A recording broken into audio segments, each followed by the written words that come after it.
एक बड़ी पुरानी कहावत है, कहते हैं अलकस नींद इंसान को मारे, नार को मारे हंसी, अधिक ब्याज बनिए को मारे, चोर को मारे खांसी। दुनिया भर की बड़ी बड़ी अर्थव्यवस्थाएं धराशाही हो रही हैं और इन सब के बीच में एक रिपोर्ट निकल कर आती है S&P का, जो और भी ज्यादा बवाल काट देती है। S&P ने अब भारत के ऊपर ऐसा क्या कह दिया है जो चाइना के जख्मों पे नमक छिड़कने जैसा है। जानेंगे क्या है मामला और कैसे दुनिया भर की इकोनॉमी चित्त हो रही है। जहां एक तरफ ये सब कुछ हो रहा है तो बौखलाए हुए चाइना ने ये क्यों कहा, बूमरैंग की तरह तुम्हारी इकोनॉमी पे लौट कर चोट होगा और तुम बर्बाद हो जाओगे। जानेंगे चाइना ऐसा क्यों कह रहा है। जियोपॉलिटिक्स में धमाल मचा हुआ है, आइए जानते हैं इन खबरों को विस्तार से। ऐसा है कि इस वक्त अगर दुनिया भर की इकोनॉमी को उठाकर देखेंगे ना तो सबसे खराब स्थिति में बड़े बड़े नाम हैं जिनको लेकर ये कहा जाता था कि इनका सूरज तो अस्त ही नहीं होगा।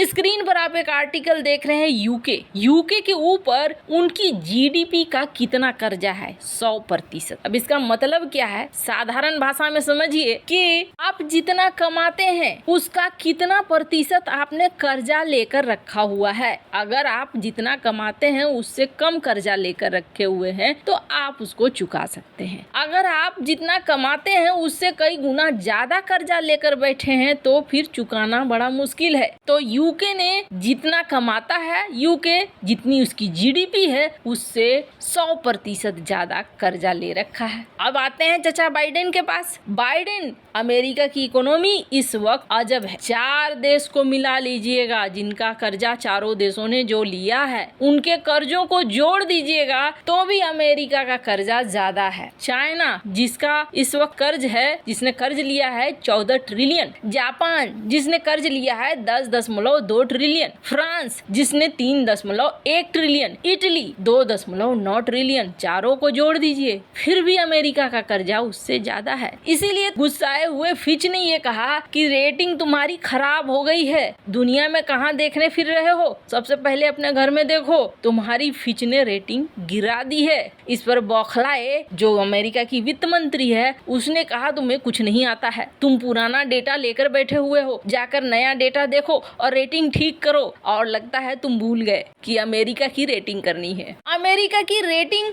डिग्रेड हुई, अमेरिका थोड़ा सा बौखलाया, पर फिच ने कान खड़े कर दिए दुनिया के देशों के कि बड़े बड़े देश, ये नामचीन देशों के साथ क्या हो रहा है। वही हाल श्रीलंका का भी है। श्रीलंका का देखें, इसका जो कर्जा है इनकी जीडीपी का 115.2% है। अब सवाल उठता है, अच्छा सबको तो गिना दिया, भारत का कितना है, भारत का भी तो बताओ, पता तो चले। ये बात बिल्कुल सही है, भारत का कितना है। स्क्रीन पर आप आर्टिकल देख सकते हैं, सेंटर के पास कर्जा है करीब 155.6 ट्रिलियन रुपए का मार्च 2023 के अनुसार, और ये कितना है, भारत की जीडीपी का 57.1%, माने कि करीब आधा। कुल मिलाकर कहें कि हमारे आसपास अभी कोई गड़बड़ नहीं है और कुछ ऐसा नहीं फटक रहा है कि जिससे हमें समस्या खड़ी हो। ऊपर से एक चीज और बढ़ती हुई दिख रही है, वो चीज क्या है, वो है GFCF। ये क्या होता है, ग्रोस फिक्स्ड कैपिटल फॉर्मेशन। माने ये कि भारत सरकार क्या नए इंफ्रास्ट्रक्चर बनाने में, फिक्स्ड एसेट्स बनाने में, मशीनरी बनाने में, कंस्ट्रक्शन करने में खर्चा कर रही है।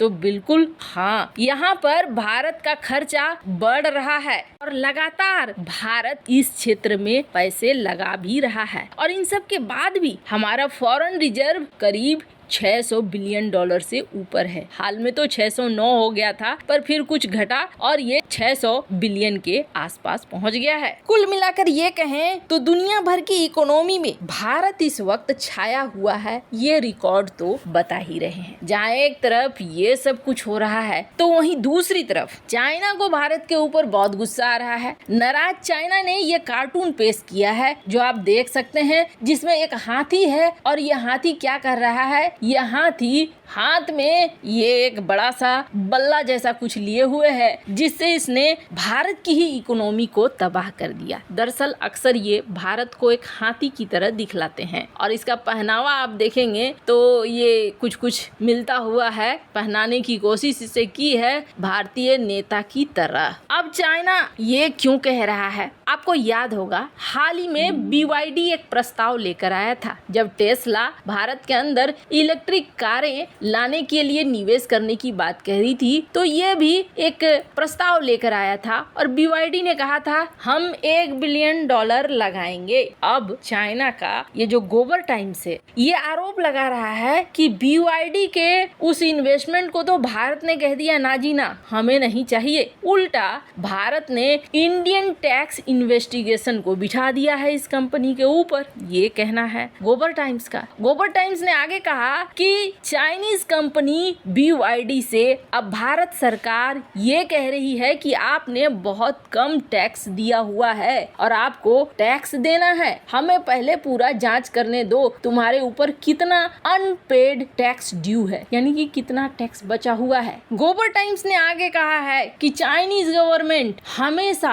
अपने कंपनियों को ये कहती है कि तुम जहां जाओ वहां लोकल नियमों का पालन करो, लेकिन भारत में चाइनीज कंपनियों के साथ इतना ज्यादा इन्वेस्टिगेशन क्यों हो रहा है? हाल के सालों में ये ज्यादा क्यों बढ़ता जा रहा है? भारत का टैक्स सिस्टम इतना ज्यादा कॉम्प्लिकेटेड है, इतने ज्यादा नियम है, इतने ज्यादा कानून है कि ये बहुत टफ हो जाता है समझना। अब इन्होंने आगे भारत के ऊपर इल्जाम लगाया है कि देखो भारत के ऊपर ना ऐसे भी बहुत सारे डिस्प्यूट हैं जो मल्टीनेशनल कॉरपोरेशन ने किया था। उसके बाद ये एक आंकड़ा देते हैं, 2014 से नवंबर 2021 तक भारत से 2783 फॉरेन कंपनियां निकल गई हैं। इन्होंने बंद कर दिया है अपना धंधा। भारत जो ये नए नए टैक्स के नियम ला रहा है ना और टैक्स का डंडा जो उठाए हुए है ना, भारत को एक दिन ये बूमरैंग की तरह हिट करेगा। अब ये बूमरैंग क्या होता है? स्क्रीन पर देख सकते हैं ये हथियार, इसे बूमरैंग कहते हैं। जब इसे चलाओ तो ये वापस लौट कर आपके पास आता है। इसे पकड़ना है कि इससे मार खाना है, ये आपके ऊपर निर्भर करता है। तो चाइना